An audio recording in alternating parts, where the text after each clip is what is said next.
તો એ એવરીવન કેમ છો મજામાં ને? આઈ હોપ તમે બધા મજામાં હશો. હવે આપણે અહીંયા લર્ન કરીએ પાઘડીના મૂલ્યાંકન ચેપ્ટર વિશે. તો પાઘડીના મૂલ્યાંકન ચેપ્ટરની અંદર આપણે કઈ કઈ વસ્તુઓ જોઈ. પાઘડીના મૂલ્યાંકન ચેપ્ટરની અંદર આપણે થિયોરિટિકલ કન્સેપ્ટ જે હતા એ થિયોરિટિકલ કન્સેપ્ટ આપણે પતાયા એન્ડ ધેન આફ્ટર આપણે પ્રેક્ટિકલ કન્સેપ્ટ ચાલુ કર્યા હતા. પ્રેક્ટિકલ કન્સેપ્ટની અંદર આપણે સરેરાશ નફાની પદ્ધતિ જોઈ અને ભારી સરેરાશ નફાની પદ્ધતિ જોઈ. જો આ 3 વિડીયો તમે નથી જોયા તો એની લિંક જે છે ડિસ્ક્રિપ્શનની અંદર આપેલી છે, એના થ્રુ તમે જોઈ શકો છો. ધેન આફ્ટર આપણે આ વિડીયોની અંદર આપણે વાત કરીશું અધિક નફાની પદ્ધતિ વિશે.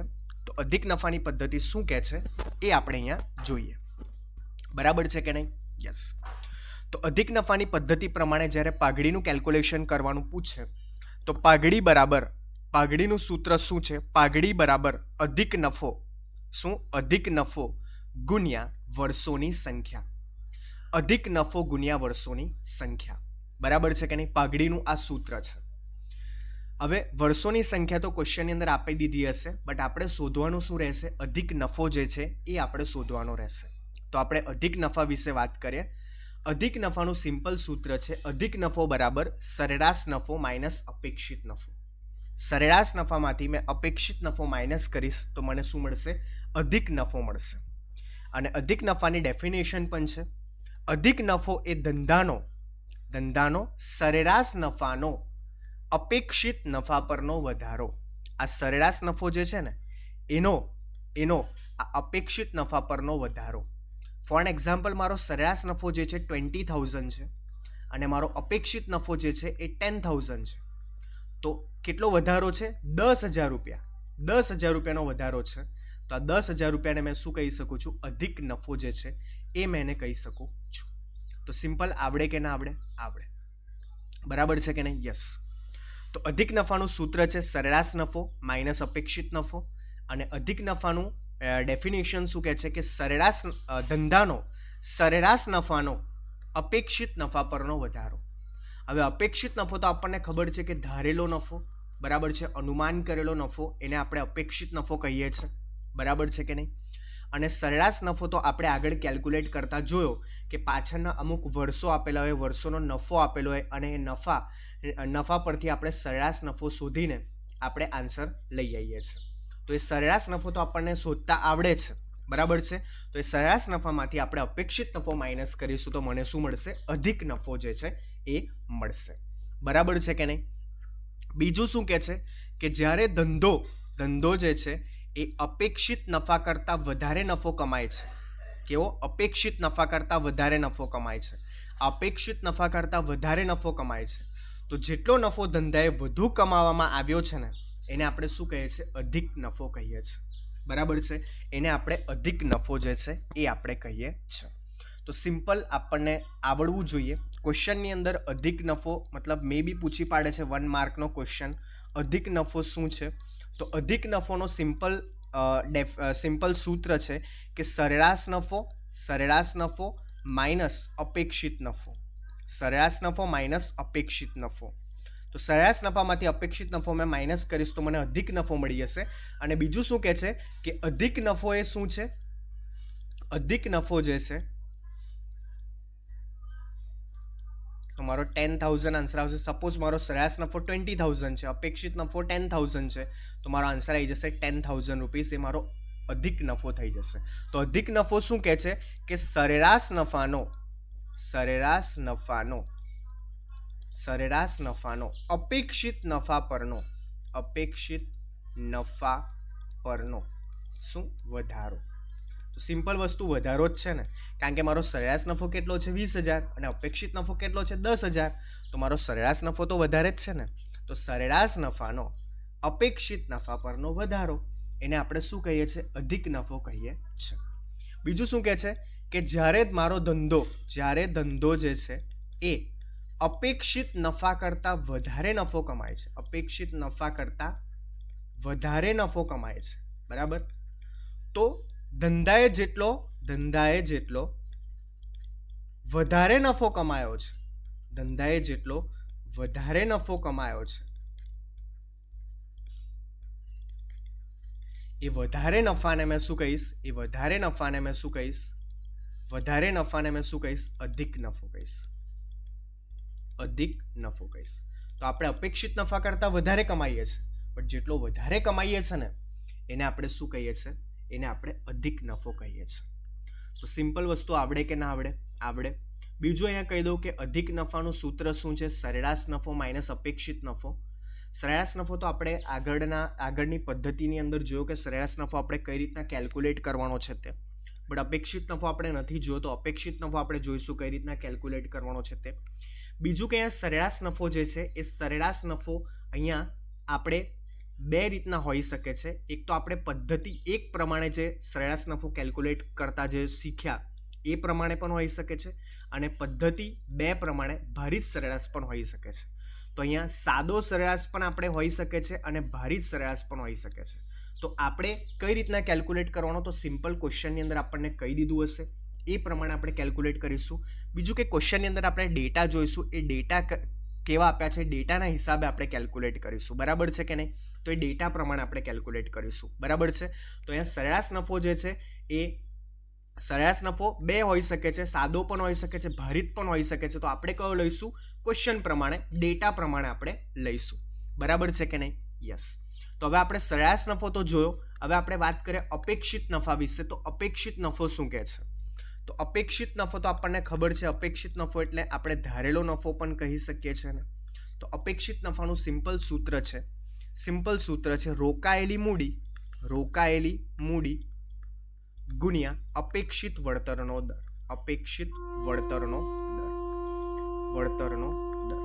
બરાબર છે? હવે અપેક્ષિત વળતરના દરને મેં અહીંયા પર્સન્ટેજમાં લખી દઉં ને તો મારે છેદમાં 100 લખવાની જરૂરિયાત નથી. જે રીતના મેં તમને અહીંયા બતાડું, જો અપેક્ષિત નફો બરાબર રોકાયેલી મૂડી ગુણ્યા અપેક્ષિત વળતરનો દર. તો અહીંયા મેં પર્સન્ટેજ નહીં લખ્યા, તો અહીંયા મેં છેદમાં 100 લખ્યા. બરાબર છે? તો અહીંયા મેં પર્સન્ટેજ નહીં લખું ને, પર્સન્ટેજ અહીંયા મેં લખી દઈશ ને તો મારે છેદમાં 100 લખવાની જરૂરિયાત નથી. તો સિમ્પલ આપણે આ સૂત્ર યાદ રાખવાનું છે અહીંયા. બરાબર છે કે નહીં? યસ. આવડે કે ના આવડે? આવડે.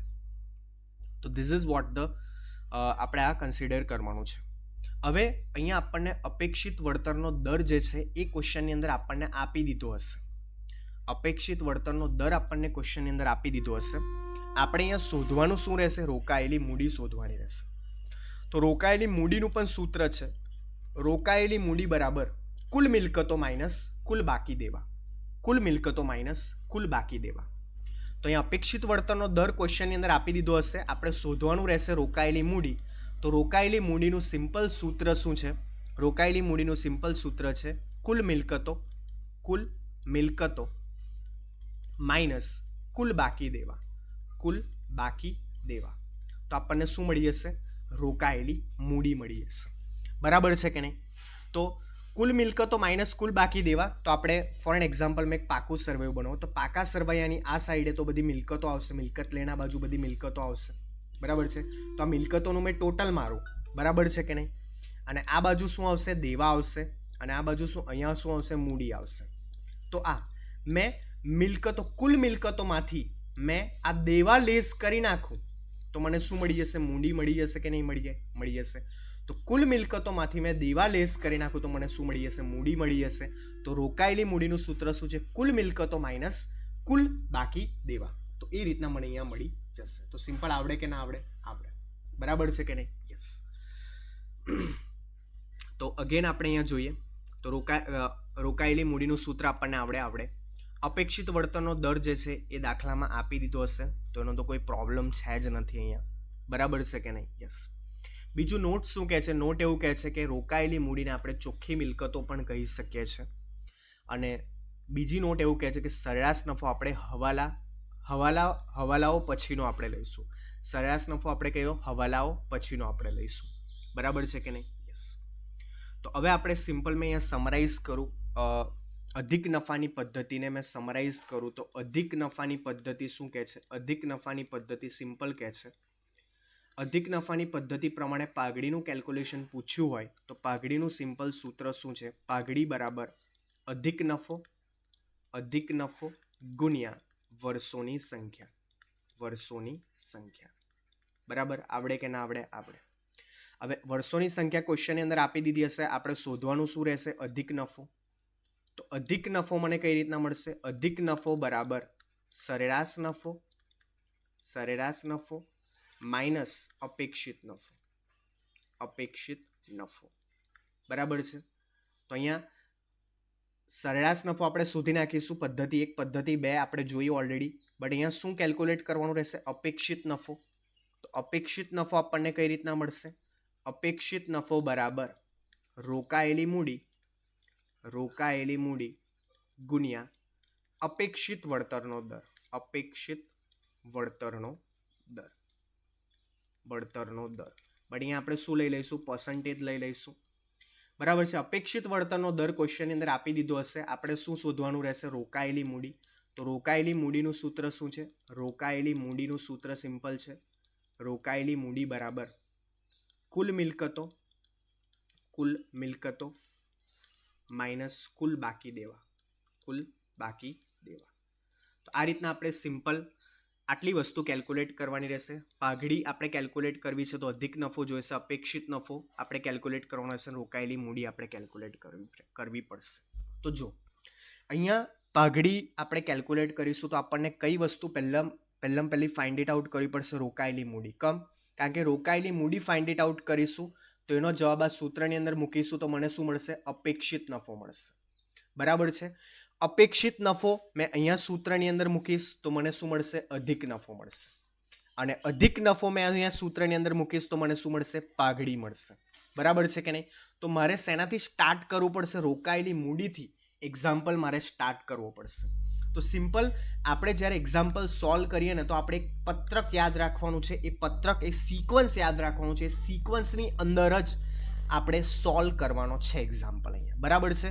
તો પહેલાં આપણને અધિક નફાની પદ્ધતિ પ્રમાણે પાઘડીનું કેલ્ક્યુલેશન પૂછે તો આપણને શેની જરૂરિયાત પડશે? રોકાયેલી મૂડીની જરૂરિયાત પડશે.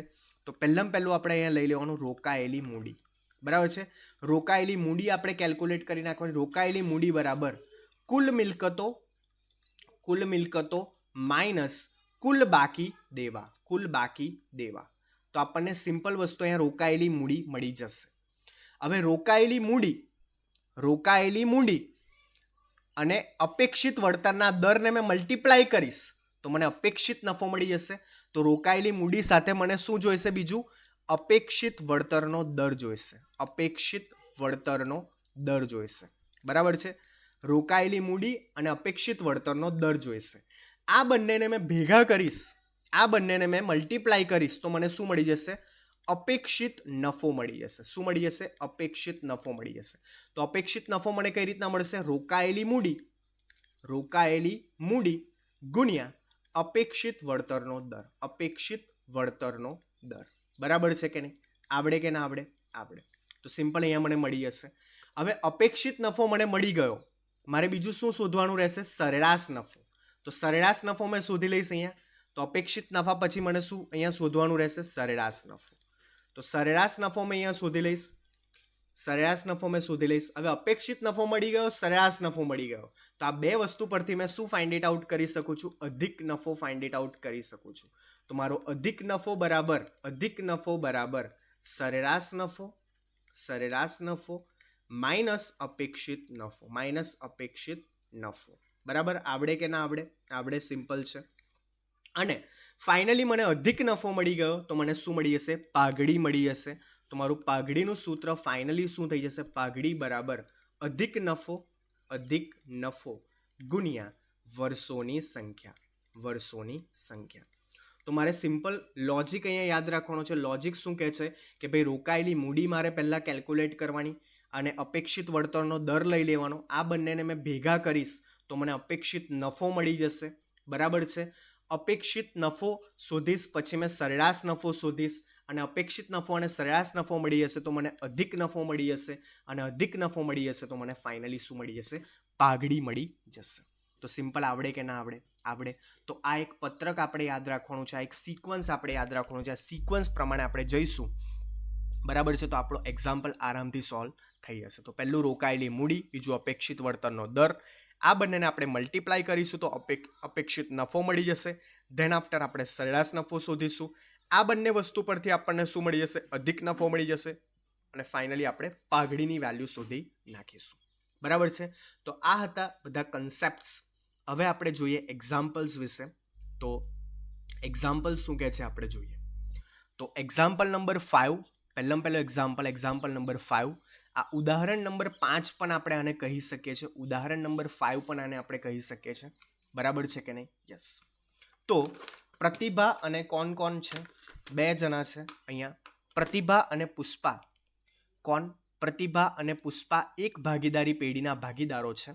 તેઓ પોતાના નફા નુકસાનની વહેંચણીનું પ્રમાણ 3:2 એ લોકોનું હતું, જે બદલીને આ લોકોએ 1:1 કરવા માંગે છે. તેથી ભાગીદારી પેઢીએ પાઘડીની મૂલ્યાંકન કરવાનું આ લોકોએ નક્કી કર્યું, પાઘડીની વેલ્યુ કેલ્ક્યુલેટ કરવાની આ લોકોએ નક્કી કરી. ભાગીદારી પેઢીના નફા અંગેની તથા અન્ય માહિતીના આધારે ભાગીદારી પેઢીની પાઘડીની કિંમત, આપણે પાઘડીની કિંમત શોધવાની છે. કઈ? અધિક નફાની મેથડ પ્રમાણે આપણે શોધવાની છે, અધિક નફાની પદ્ધતિ પ્રમાણે. અને 3 વર્ષની ખરીદીના આધારે, કેટલા વર્ષની ખરીદી? 3 વર્ષની ખરીદીના આધારે આપણે અધિક નફાની પદ્ધતિ પ્રમાણે આપણે શોધવાની છે. બરાબર છે? તો સિમ્પલ આપણને આવડે કે ના આવડે? આવડે. મિલકતો આપેલા છે ક્વેશ્ચનની અંદર, દેવા આપેલા છે, અપેક્ષિત વળતરનો દર આપેલો છે, અને આપણને શું આપેલો છે? નફો આપેલો છે. બરાબર છે કે નહીં? તો આપણે સિમ્પલ કેલ્ક્યુલેટ કરવાનું ચાલુ કરીશું. Question number 5 step by step આપણે જઈશું. બરાબર છે? તો એક્ઝામ્પલ નંબર 5, જે આપણે ઉદાહરણ નંબર 5 પણ એને આપણે કહી શકીએ છીએ. તો પહેલો આપણો સ્ટેપ શું છે કે રોકાયેલી મૂડી પહેલા કેલ્ક્યુલેટ કરો. તો રોકાયેલી મૂડી આપણને કઈ રીતના મળશે? રોકાયેલી મૂડી બરાબર કુલ મિલકતો માઇનસ કુલ બાકી દેવા. તો મારી કુલ મિલકતો કેટલી છે જોઈ લેવાની. ક્વેશ્ચનની અંદર કુલ મિલકતો કેટલી આપી છે? 12 લાખ, અને દેવા 4 લાખના આપ્યા છે. તો 12 લાખ માઇનસ 4 લાખ, બરાબર. તો આપણને અહીંયા આન્સર મળી જશે 8 લાખ રૂપિયા. આપણને શું મળી જશે? રોકાયેલી મૂડી મળી જશે. રોકાયેલી મૂડી આપણી કેટલી આવી? 8 લાખ રૂપિયા આવી. હવે રોકાયેલી મૂડી પછી આપણો સ્ટેપ નંબર 2 શું છે? સ્ટેપ નંબર 2 છે આપણે અપેક્ષિત વળતરનો દર આપણે લઈ લેવાનો. અપેક્ષિત વળતરનો દર આપણે લઈ લેવાનો. ક્વેશ્ચનની અંદર જોઈ લેવાનું કેટલો આપ્યો છે અપેક્ષિત વળતરનો દર. ક્વેશ્ચનની અંદર કીધું છે 10%, તો આપણે 10% અહીંયા લઈ લેવાનો. અપેક્ષિત વળતરનો દર 10%. હવે આપણે આ બંનેને સૂત્રમાં ભેગા કરીશું, રોકાયેલી મૂડી અને અપેક્ષિત વળતરના દરને. તો મને શું મળશે? અપેક્ષિત નફો મળશે. તો મારો અપેક્ષિત નફો મને કઈ રીતના મળશે? અપેક્ષિત નફો બરાબર રોકાયેલી મૂડી ગુણ્યા અપેક્ષિત વળતરનો દર. બરાબર છે? તો મારી રોકાયેલી મૂડી કેટલી છે? 8 લાખ. આપણે હમણાં જ કેલ્ક્યુલેટ કરી 8 લાખ. અને અપેક્ષિત વળતરનો દર કેટલો છે? 10%. ઓકે, અહીંયા અપેક્ષિત વળતરનો દર આપણે સૂત્રમાં અહીંયા ટકા લઈ લઈશું, એટલે આપણે છેદમાં 100 કરવાની જરૂર પડે નહીં. તો 8 લાખ રૂપિયા ગુણ્યા 10%, ટકાનું ચિહ્ન દબાવવાનું. તો આપણને કેટલો આન્સર મળી જશે? 80,000. તો અપેક્ષિત નફો આપણને કેટલો મળી ગયો? 80,000 રૂપીસ મળી ગયો. હવે અપેક્ષિત નફા પછી આપણે શું શોધવાનું રહેશે? સરેરાશ નફો શોધવાનો રહેશે. તો આપણે સરેરાશ નફો શોધીએ. તો ક્વેશ્ચનની અંદર જોઈ લઈએ કઈ મેથડ પ્રમાણે કીધું છે, સરેરાશ નફો કઈ મેથડ પ્રમાણે કીધું છે તે. તો જો ક્વેશ્ચનની અંદર કોઈ એવી વસ્તુ કીધી નથી કે તમે સાદો સરેરાશ યુઝ કરો, ભારિત સરેરાશ યુઝ કરો, એવું ક્વેશ્ચનની અંદર કશું કીધું નથી. બટ આપણે ક્વેશ્ચનની અંદર ડેટા જોઈએ તો 2014-15માં 1,30,000 હતો, 2015-16માં 1,10,000 હતો, અને 2016-17માં 1,20,000 હતો.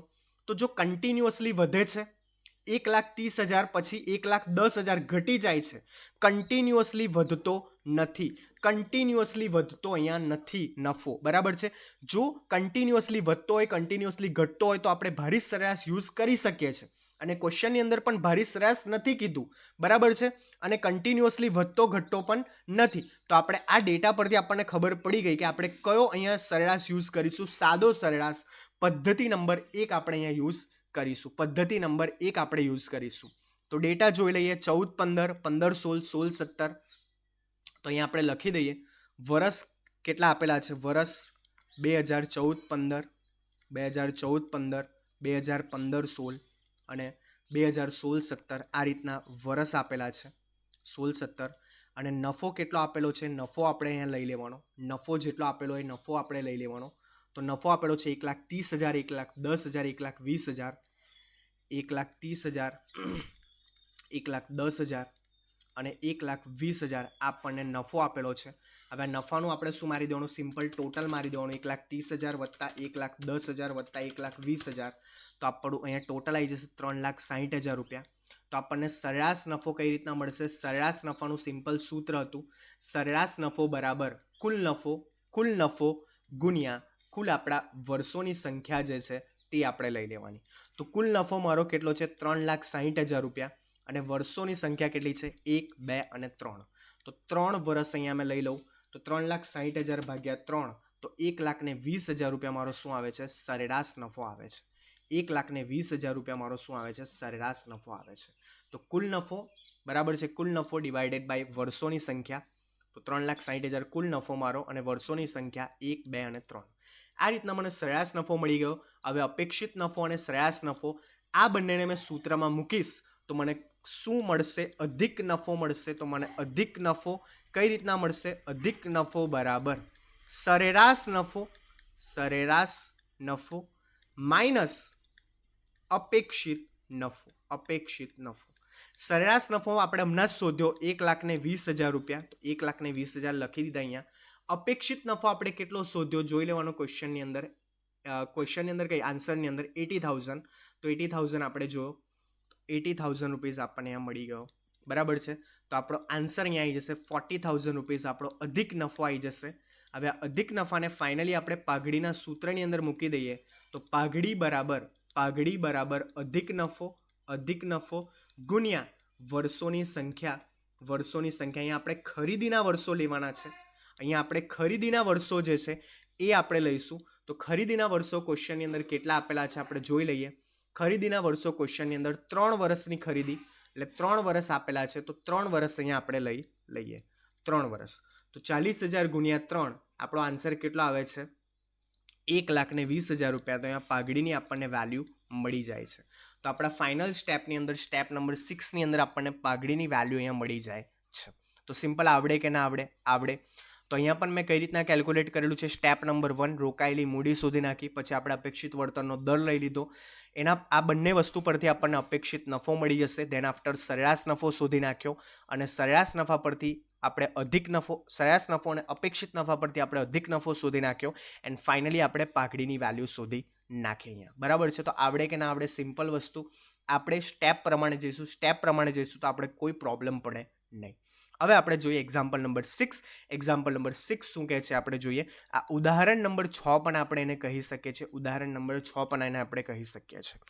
તો પૂજા અને પ્રાર્થનાની પેઢીની મૂડી 8 લાખ રૂપિયાની છે. ઓકે, તો પેઢીની મૂડી જ આપી દીધી છે. મૂડી કેટલી છે? 8 લાખ રૂપિયાની છે.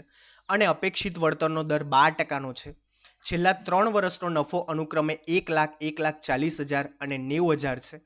પાઘડીનું મૂલ્ય છેલ્લા 3 વર્ષના સરેરાશ અધિક નફા, કઈ પદ્ધતિ? અધિક નફાની પદ્ધતિ. બટ સરેરાશ આપણે જ્યારે સરેરાશ નફો કેલ્ક્યુલેટ કરીશું તો કઈ પદ્ધતિ? આપણે સરેરાશ ભારિત અહીંયાને યુઝ કરીએ. સરેરાશ યુઝ કરીશું કારણ કે ક્વેશ્ચનની અંદર સરેરાશ કહી દીધું છે. કેટલા વર્ષની ખરીદી? 2 વર્ષની ખરીદીના આધારે તમે લોકો નક્કી કરો. કેટલા વર્ષની ખરીદી? 2 વર્ષની ખરીદીના આધારે તમે લોકો નક્કી કરો. તો એક્ઝામ્પલ નંબર 6 આપણે અહીંયા સોલ્વ કરીએ. તો એક્ઝામ્પલ નંબર 6 શું કહે છે આપણે જોઈએ. સ્ટેપ વાઇઝ જ જવાનું. બરાબર છે. કોઈ પ્રોબ્લેમ આવે નહીં. સ્ટેપ વાઇઝ જ જવાનું. પહેલો આપણો સ્ટેપ શું છે કે રોકાયેલી મૂડી આપણે શોધવાની. રોકાયેલી મૂડી આપણને કઈ રીતના મળશે? રોકાયેલી મૂડી બરાબર કુલ મિલકતો લઈ લો. કુલ મિલકતોમાંથી કુલ બાકી દેવા માઇનસ કરી નાખો. તો આપણે જોઈ લઈએ ક્વેશ્ચનની અંદર કુલ મિલકતો, કુલ બાકી દેવા કેટલા આપેલા છે. પણ અહીંયા તો ક્વેશ્ચનની અંદર તો ડાયરેક્ટ મૂડી જ આપી દીધી છે. તો કોઈ પ્રોબ્લેમ નથી. આપણે ડાયરેક્ટ અહીંયા મૂડી લઈ લઈશું. 8 લાખ રૂપિયાની ડાયરેક્ટ ક્વેશ્ચનની અંદર આન્સર જ આપી દીધો છે મૂડીનો. તો અહીંયા મૂડી લઈ લઈશું આપણે. સેકન્ડ આપણને અપેક્ષિત વળતરનો દર આપણે અહીંયા શોધીશું. અપેક્ષિત વળતરનો દર આપણે અહીંયા લખી દઈશું. અપેક્ષિત વળતરનો દર ક્વેશ્ચનની અંદર જોઈ લેવાનો કેટલો આપેલો છે. અપેક્ષિત વળતરનો દર 12%નો આપેલો છે. તો આપણે અહીંયા 12% લખી દઈશું. ઓકે, આ બંનેને આપણે સૂત્રની અંદર મૂકીશું તો આપણને શું મળશે? અપેક્ષિત નફો મળશે. તો અપેક્ષિત નફાનું સૂત્ર અહીંયા સિમ્પલ થઈ જશે. અપેક્ષિત નફો બરાબર રોકાયેલી મૂડી ગુણ્યા અપેક્ષિત વળતરનો દર. બરાબર છે. બટ આ દર શેમાં લઈશું આપણે? પર્સન્ટેજમાં લઈશું, એટલે છેદમાં 100 મૂકવાની આપણને જરૂરિયાત પડે નહીં. તો રોકાયેલી મૂડી મારી કેટલી છે? 8 લાખ રૂપિયાની મારી રોકાયેલી મૂડી છે અને અપેક્ષિત વળતરનો દર છે 12%. તો મને અપેક્ષિત નફો મળી જશે 8 લાખ રૂપિયાના 12% મેં કરું તો 96,000 રૂપીસ મને શું મળી ગયો? અપેક્ષિત નફો મળી ગયો. તો એમ અપેક્ષિત નફો લખી દઈશ 96,000 રૂપીસ. બરાબર છે, 96,000 રૂપીસ. ધેન આફ્ટર અહીંયા આપણે પછી શું શોધવાનું રહેશે? સરેરાશ નફો. સરેરાશ નફો આપણે શોધવાનો રહેશે. તો સરેરાશ નફો આપણે કઈ રીતના શોધીશું? ક્વેશ્ચનની અંદર કીધું છે સરેરાશ યુઝ કરો, ભારિત એવું કીધું નથી ક્વેશ્ચનની અંદર. તો આપણે સિમ્પલ સરેરાશ યુઝ કરીશું. તો સરેરાશ આપણે યુઝ કરીએ તો સરેરાશની અંદર આપણે અહીંયા શું લખવાનું રહેશે? વર્ષ લખવાનું રહેશે. 1, 2 અને 3. નફો કેટલો આપેલો છે એ આપણે અહીંયા જોઈ લઈએ. તો નફો કેટલો આપેલો છે? 1 લાખ, 1,40,000 અને 90,000. 1 લાખ, 1 લાખ, 1,40,000, 1 લાખ આપેલો છે, 1,40,000 આપેલો છે અને 90,000 આપેલો છે. તો આ રીતના આપણે આનું ટોટલ મારી દઈએ. બરાબર, ટોટલ કેટલું થાય છે? 1 લાખ, 1,40,000 વત્તા 90,000.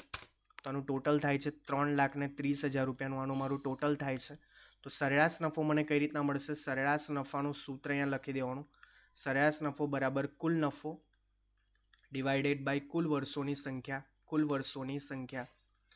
તો મારો કુલ નફો કેટલો છે? કુલ નફો છે મારો 3,30,000 રૂપિયા. વર્ષોની સંખ્યા કેટલી છે? 1, 2 અને 3. તો 3 વર્ષ.